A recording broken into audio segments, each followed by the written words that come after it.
Welcome back to the gutter, the Grindhouse gutter. I'm Josh. I'm joined here with Professor Smoak. What's up? And of course, we are from the All American Spookshow podcast, which you can find wherever you listen to your podcast or right here on the YouTube channel every Monday at 6 p.m. East. So, what the whole point of Grindhouse Gutter is basically we let the professor choose a selection from back in the old Grindhouse days, B movies, that's whatever fits the bill, whatever feels like. And of course, this time around, it's actually the first selection of the Spookshow Summer Disaster, which is our whole summer long series that we're doing over on the podcast that has actually creeped and oozed on over here to the Grindhouse Gutter, and it'll also be over on Video Vortex, our other one of our other YouTube series as well. And we've got some stuff going on over at patreon.com/AA Spookshow, which you can find all this stuff at aaspookshow.com. So we encourage you to go check that out. But what's the first selection for this Grindhouse? There's a hint on my so it's Lucio Fulci's Zombie. So it's time to get back to the Italian classics here. The very first Grindhouse Gutter episode was Cannibal Holocaust, the one of the granddaddy of Grindhouse movies, basically. So it's about time I think we get around to another Italian horror flick. And also, this will be the first time that Lucio Fulci has appeared on the podcast proper. I mean, I think I've done them, some of his movies on the Library of the Professor over on our Patreon segments, little blurbs or whatever, little movies, something related over there, I'm sure. But the first time that we've done it on the podcast proper.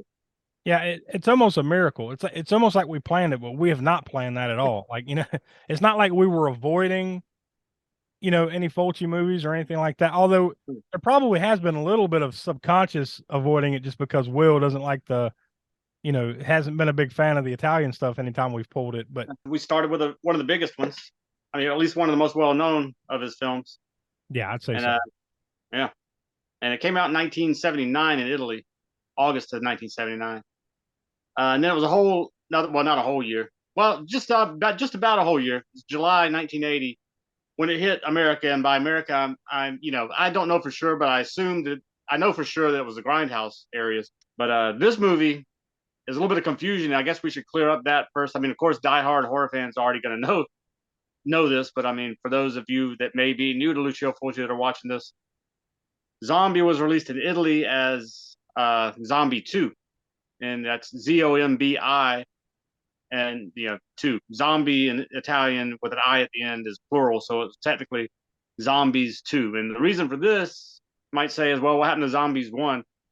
Is George Romero's Dawn of the Dead was released in Italy as Zombie, which again, Zombi, I being plural, it's in English would be Zombies. And so to cash in on that success of that movie was, it's worldwide success for the Dawn of the Dead. And that movie also, the Argento was kind of instrumental in releasing Romero's Zombies or Dawn of the Dead, whatever title you want to call it in Italy, Zombie. He had the European rights to it. And Romero had kind of come over to Italy and wrote the script for most of Dawn of the Dead at the behest of Argento, inviting him over to Rome. And so, yeah, Argento had full control over it. He released it, did gangbusters in Italy. Then Fulci quickly jumped on and released this. Now, it's not really a ripoff of Dawn of the Dead. It plays with, of course, the flesh-eating zombie blueprint that Romero came up with. But it kind of takes the action back to sort of the old school voodoo days of zombies. Whereas Romero's, it's sort of this unknown thing that happens. Something happens, and the dead, recently dead, get up and devour the living, right? And this one, though, it takes it back to those voodoo roots. And on the island of Matul, where Dr. Maynard is conducting experiments and things on cadavers and whatnot. And so, but there's really still no actual explanation for why necessarily it's voodoo, as we're told by some of the people that are helping him on the island. But we don't know. You're never shown, the zombies being resurrected or any kind of voodoo master. Yeah, it's just an allusion to these people are coming back because of voodoo. But another thing too is you never get at least maybe not that I call what experiments is he doing? That's true, yeah. Like, what's he because you're almost like it's almost like a Island of Dr. Moreau type of feel to it in a way, right? Like he's doing something he probably shouldn't be doing here, is all you can kind of conclude. Although I don't remember them actually saying exactly what it was. And then there's voodoo mixed in, and all of a sudden there's zombies. Yeah, yeah. That of course, again, for anybody who's watching this, it's not that versed on Italian horror movies. Yeah, yeah. Will one like, you know, we watched Suspiria. That was the first Italian one we did on the podcast. Maybe not, in retrospect, maybe not the best one for us to have started off. That's not the one you just want to jump in with, because it's very surreal and everything. And in fact, most Italian movies, they don't really care a whole lot about script so much, plot devices. There's just things to link together to get to one visual to the next. Italians are very great technically at creating things on a very low budget, as far as nice visuals, cinematography, special effects, and all that stuff. But they're not so worried about crafting a coherent storyline. Yeah.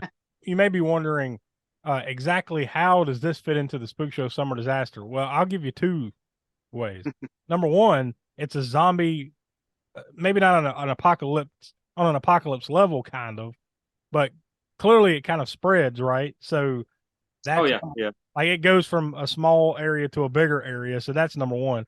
Number two, this is correct me if I'm wrong. This has to be the first and possibly only movie where a zombie gets in a fist fight with a shark. So yeah. So if that's not apocalyptic and disastrous enough for you, I don't know. I don't know what to tell you. Yeah, good old zombie versus shark. That is a classic scene from this movie. Classic scene in horror in general. There's quite a few classic scenes in this movie, and I don't know if we're giving away. I don't know how deep you want to go into giving away anything that happens in this movie, because we will get to this eventually for sure on the podcast. But this isn't a spoiler. Everybody, I think, knows this.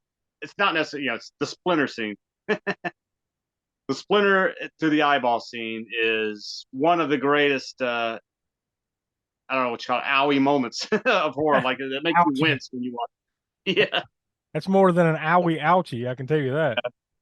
And it also continues Fulci's clear obsession with stuff to do with eyeballs, right? Yeah, yep. That's right where I was going to with it next. Was he usually has at least one, and oftentimes multiple eyeball, whether it be eyeball violence, or even if it's not that, it's a lot of times he'll be zooming into an eye or something. This shirt is sort of a homage to that. It's not quite exactly like it, but it is this worm-eyed zombie that's on the VHS cover, and it's got the "we're going to eat you." This is just more stylized. And he has to be one of the most iconic zombies in horror history. Yeah. Right? There's a Mount Rushmore. If there's a Mount Rushmore of zombie heads, that dude's got to be on there. Oh, definitely. And what's cool is that he's actually in the movie. A lot of times on these big box VHS tapes or whatever, the artwork will not portray anything that's in the movie. It might be somewhat of a representation of it. But for this box, Wizard Video used the still from the movie, the close up of the zombie himself. So yeah, and he's got those worms. They were earthworms that were, like, I guess, glued into the makeup and the eye socket of the latex appliance or whatever. So those worms are squirming around in his eyeball, and he's a conquistador zombie. All right. So as far as this movie is concerned, every episode of Grindhouse Gutter, we give out a Grindhouse Gutter rating, which is 0 through 10, kind of where you would see it as far as where does it fit in with being a great Grindhouse B movie, and then you also give out your well, we don't have a star rating here. We have a patented rating system, quote unquote patented rating system here, where we give out I think it's shurikens if it's a martial arts kung fu flick. We give out choppas if it's an action flick. Exploitation flicks get X's, and then horror gets cleavers. So, with all that being said, I'll leave the floor to you. This movie, it's one of those. It's in the top. You can't get more Grindhouse than this. It's got all the elements you want in a Grindhouse movie. Tons of gore. It's got. As far as the level of gore is over the top. You're not approaching necessarily Cannibal Holocaust as far as the extremism, but still, this movie is, for back in this time and everything, it was one of the goriest ones. It was always mentioned in top gory horror movie lists or whatever. So didn't get a whole lot gorier in the Grindhouse days. I give it a 10. It's got can't go any lower than a 10 for the Grindhouse rating on it. It's up there. Definitely recommended. And as far as the Cleaver ratings go, straight to the top of that too. 5 Cleavers. I can't argue with you. Like I've seen this a time or two. Although for this viewing, this is the first time I'd watched it in quite a while. But I really enjoy it. And like you said, if you're a fan of this type of stuff, you know, where have you been on this one? If you haven't watched it at this point, but this is one. If you've watched any of these type of movies before, this should get, you know, bumped up to the top of the list. Yeah. I mean, there are some people out there that haven't maybe delved into the Italian horror into the pool there. And this would be a good one to start with, especially if you're already a zombie movie fan. So I will argue though that this one looks better in a lot of ways as far as the zombies.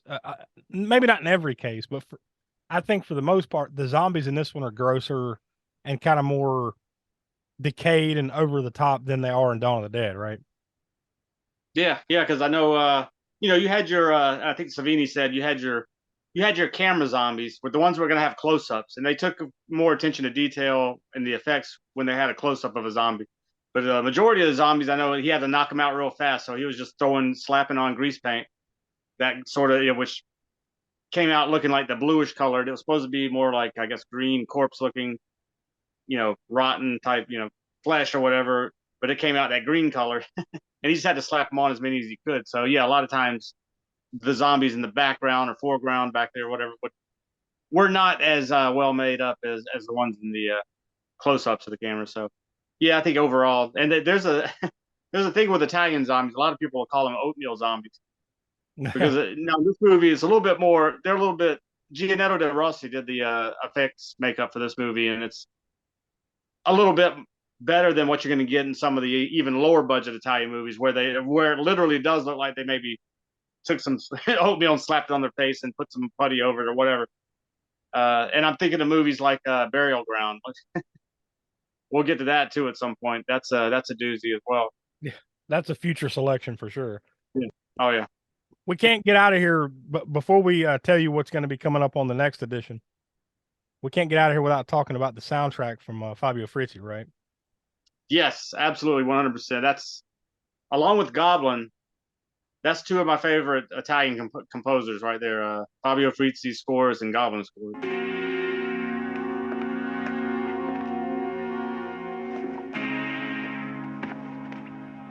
And I actually had the joy of seeing Fabio Frizzi perform the score for the Beyond live. It was in Charlotte a few years back. Well, more than a few years now, I guess.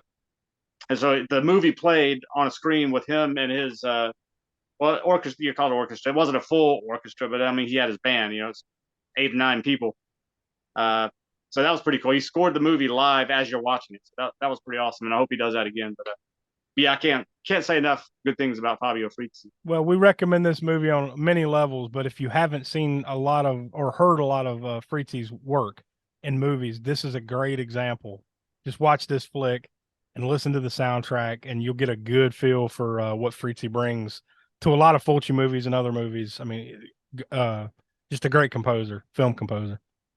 Yep, and I recommend The Beyond. Seek those 2 soundtracks out, and you won't be disappointed. All right, so with all that being said, what's going to be next here? What depths are we going to sink to here in the gutter?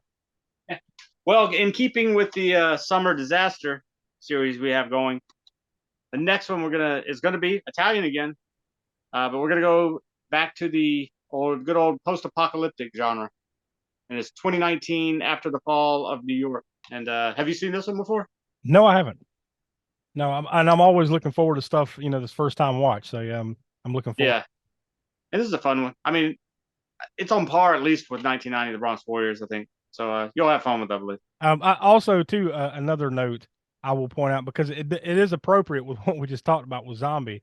Our next video Vortex, which it should be here on the YouTube channel, I think within the next couple of weeks. I don't want to give an exact date, but probably within the next 2 weeks. Our next video Vortex is going to be Cruel Jaws. So I felt it was appropriate to mention that, was since Zombie has the most infamous zombie fighting a shark scene. Now we're gonna see a different kind of zombie and a different kind of shark with Cruel Jaws. Oh yeah, I'm definitely looking forward to that one because Ugh. I have not even seen that movie in its entirety. I've only seen, various clips of it. Yeah. I've probably seen the so-called quote unquote best parts of it, Yeah. but I haven't seen it all in one coherent, well, I don't know if it's coherent or not, but I haven't seen it all in one go. Well, I doubt it's coherent at all. And that's probably what's going to make it so much fun. So stick to the Spook Show YouTube channel here, and of course we highly encourage you, I should say, instead of recommend, both. How about that? To find the podcast every Monday at 6 p.m. East, wherever you get your podcast, or right here on the channel. Go over to aspookshow.com, check out patreon.com/aspookshow, and that'll do it for this week. So until you see us here on the channel again, also Will and Donnie couldn't be with us. They're usually on the show, or at least Donnie usually is. Will's rarely you rarely see him, but you always hear him on the podcast. But for Professor Smoak, I'm Josh. We're from the All American Spook Show, and we'll talk to you next time.